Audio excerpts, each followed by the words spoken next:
Chapter 1. Drawing the Blade. Konoha outskirts approaching midnight.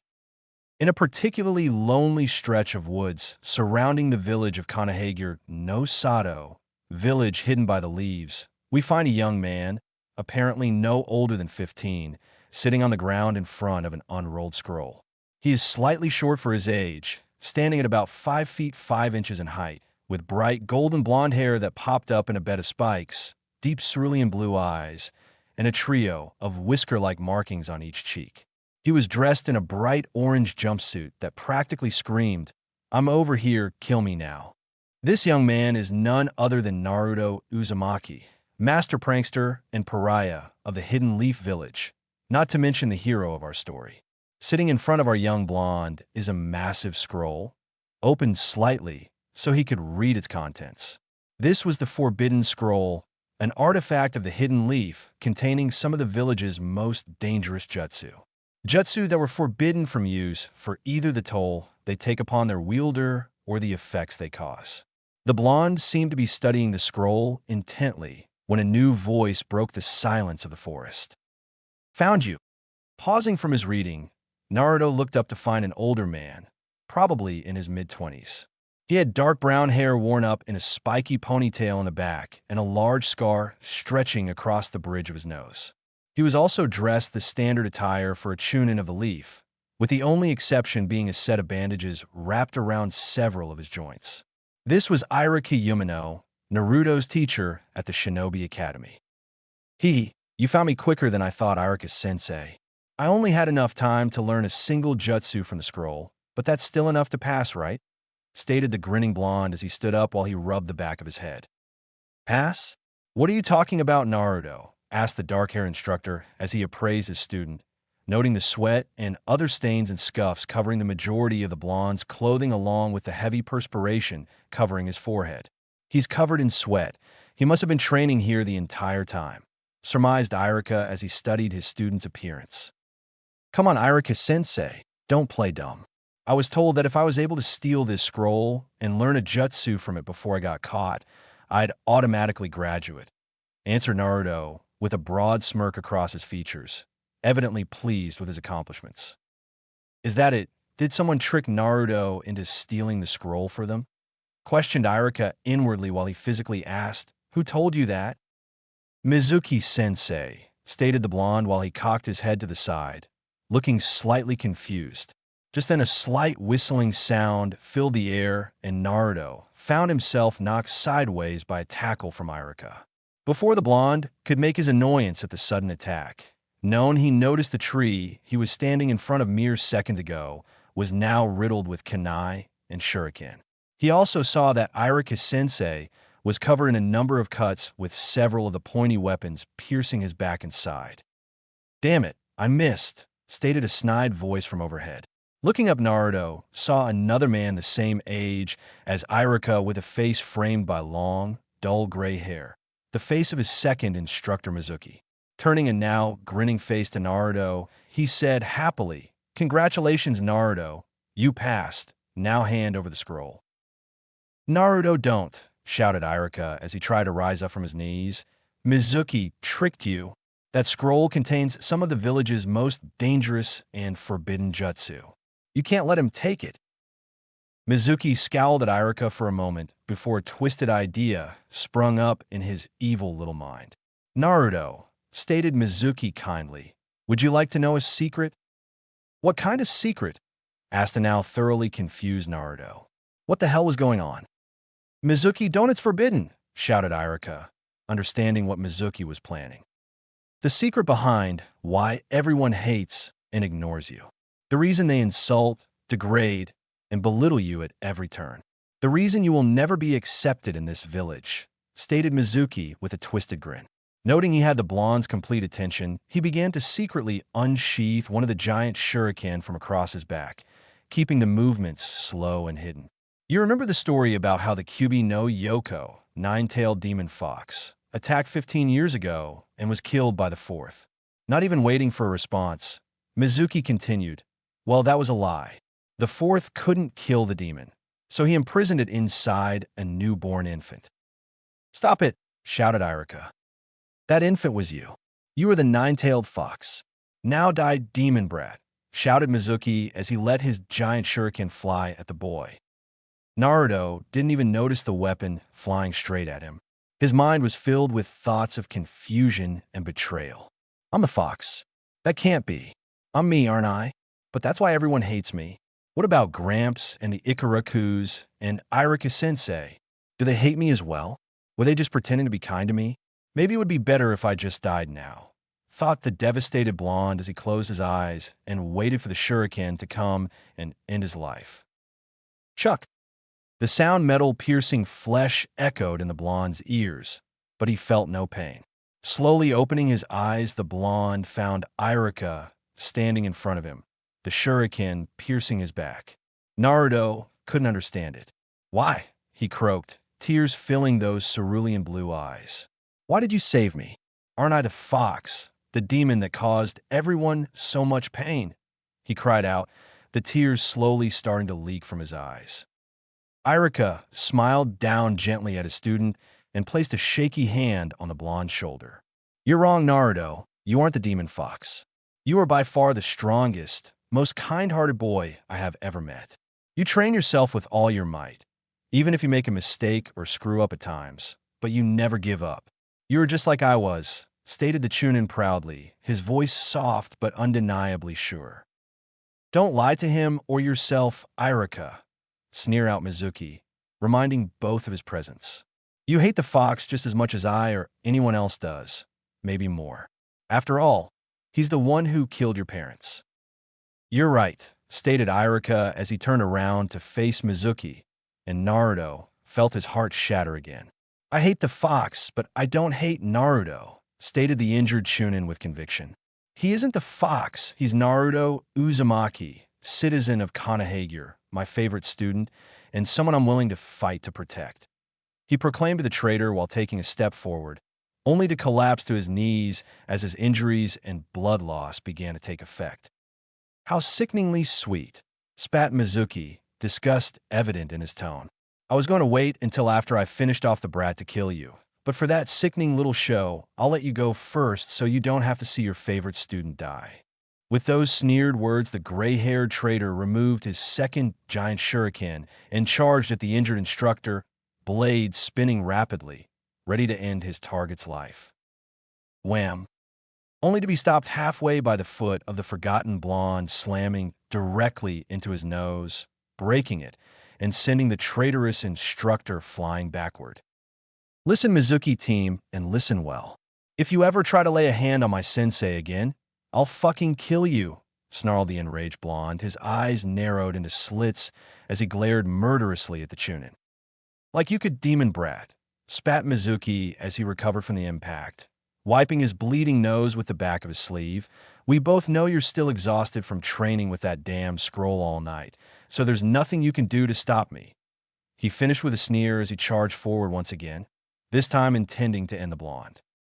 He's right, thought the blonde, falling into a defensive stance as he got ready to defend himself and his precious person. I used every drop of my chakra mastering that Kage Bunshin no Jutsu, shadow clone technique from the Forbidden Scroll. If only I had a little while to recover, then I could use it again. But that won't stop me. I don't care if it kills me. I will do whatever it takes to protect the people I care about. I refuse to lose, mentally roared out the blonde, desperation and conviction resounding equally in that final, silent proclamation. And with it, something amazing happened. A nimbus of pure white light suddenly flared to life around the blonde, surrounding him in a blinding aura pure white. Mizuki instinctively stopped his advance and jumped back as the light filled the forest surrounding them. What the hell? Is this some kind of trick? Did that demon have enough strength left to try something? Thought the confused Chunin. Irika, who'd managed to push himself up against a nearby tree, simply stared at his student in awe. What is going on? He softly asked the world. Naruto was just as confused as the light flared around him. The blonde stared on in awe, not even blinking as the nimbus of light slowly congealed into a new shape right in front of his eyes. In just a few seconds, and a second, smaller flare of light, the nimbus had changed. Floating just inches in front of the blonde's face was a katana with a jet black sheath and hilt and a golden handguard shaped like a spiral. As Naruto stared in awe at the blade floating just inches in front of his nose, he heard a soft voice echo in his mind. Time seemed to slow to a halt as the voice echoed in his mind, and the colors of the surrounding forest faded into shades of gray. "Do you truly wish to be strong enough to protect them?" whispered the voice, sounding as if it was coming from a great distance away. Despite the softness of the sound, the voice itself was strong, firm, and undeniably feminine. "Yes," stated the blonde, slightly confused and unsure, wondering what the hell was happening. "Even if it means sacrificing your own happiness?" asked the voice again, this time slightly louder and clearer, as if the speaker was drawing closer to him. "Yes," growled out the blonde, doubts flowing out of him as new energy seemed to surge through his veins. "Even if doing so puts your life, your very soul on the line?" asked the voice again, even louder and closer than before. "Yes," howled out the blonde, not a single doubt in his mind, body, or soul. "Then draw the sword and call out to me," stated the voice excitedly, now sounding as if the speaker was right behind him, whispering in his ear as the blonde felt a presence momentarily appear behind his back. "My name is—" Naruto's hands instantly reached out, breaking whatever enchantment that had frozen the world around him, grabbing the hilt and scabbard of the katana in front of him in a single instant. Drawing the sword, he held it out, blade pointing in front of him, while shouting "Sakabita Subenaheim," cry out, "Crimson Princess." Instantly the katana was again enveloped in a bright light. Only this time the light was a bright crimson red instead of a piercing white. After a brief moment, the light began to fade away, dispersing like mist or smoke in the surrounding air, revealing the blade's new form. Resting in the blonde's hand was a sleek medium-sized sword. It had a crimson tassel dangling on the end of the hilt, which had a gentle decorative bend just before the end. Instead of a crossguard, a U-shaped decoration covered the first 3 or 4 inches of blade, and a red decorative string wrapped thrice around where the blade met hilt, with a 3-loop bow on one side and a folded paper decoration on the other. The metal handguard had a flower petal design right as it meets the string crossguard. The blade itself was straight and slim, though somewhat short, with a single edge along the bottom and a rounded top, and ended in a slanted razor-like edge instead of tapering to a point. As he watched the blade transform in front of his eyes, Naruto felt knowledge fill his mind. Knowledge of his blade's new abilities and how to activate them. Knowledge of how to wield the weapon now resting in his hand. He also felt new energy filling him like he was drawing in chakra by the bucket load.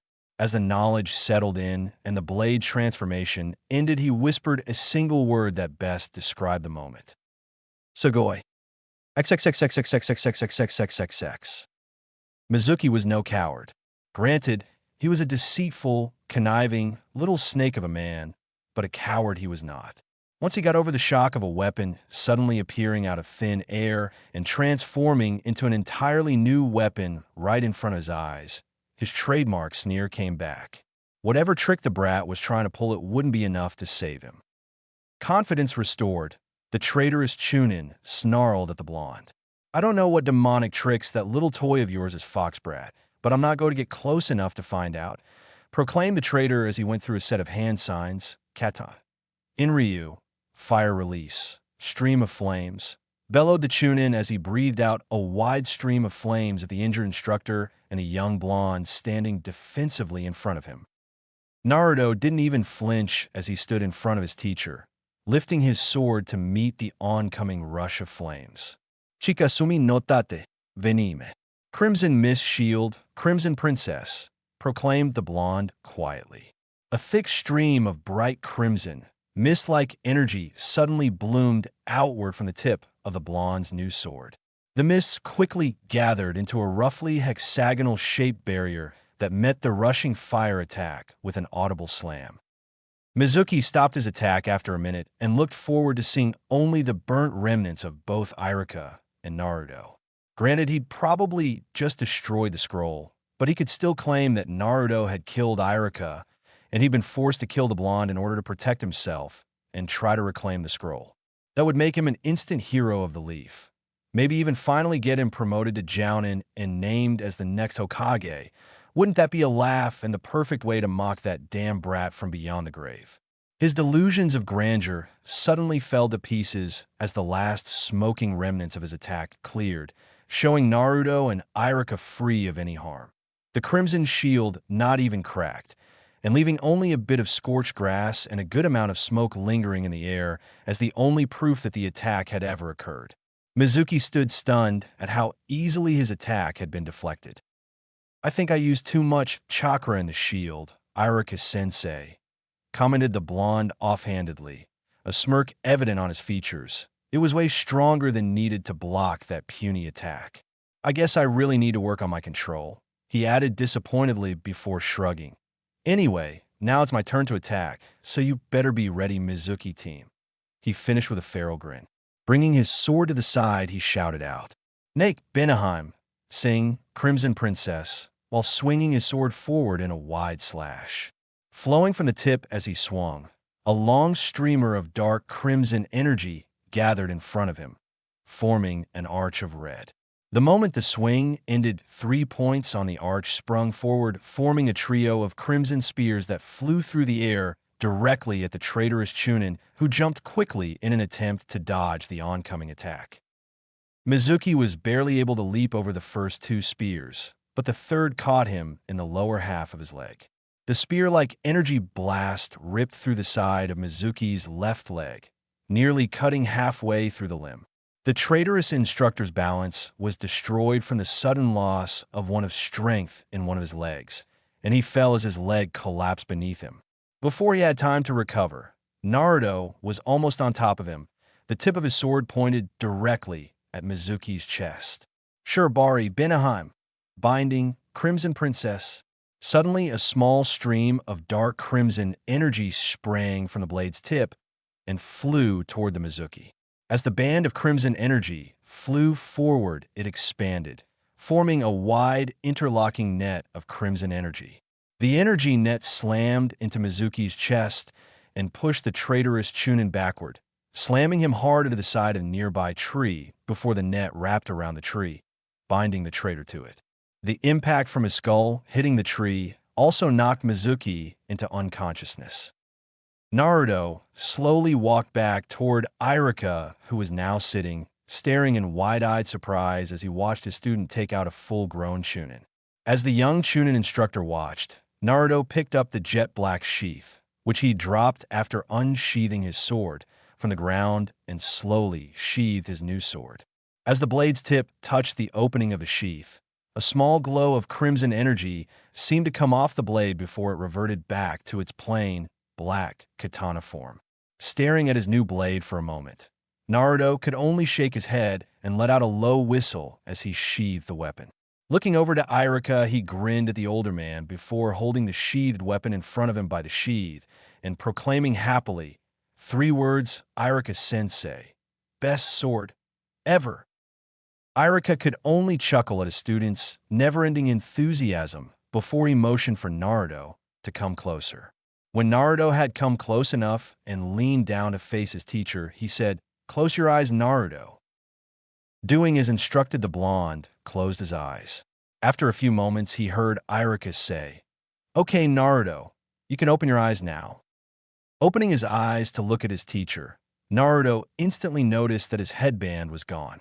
Placing a hand on his forehead, Naruto felt the cool feeling of the steel part of the hitate resting against his forehead. "Congratulations, Naruto," Iruka stated happily. "You graduate. To celebrate, I'll take you out for ramen.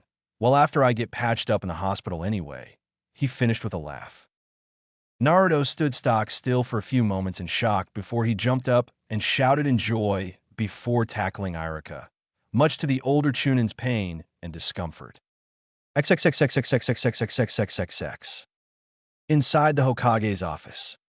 The third Hokage stood in front of his viewing glass, a small wistful smile etched on his aged features.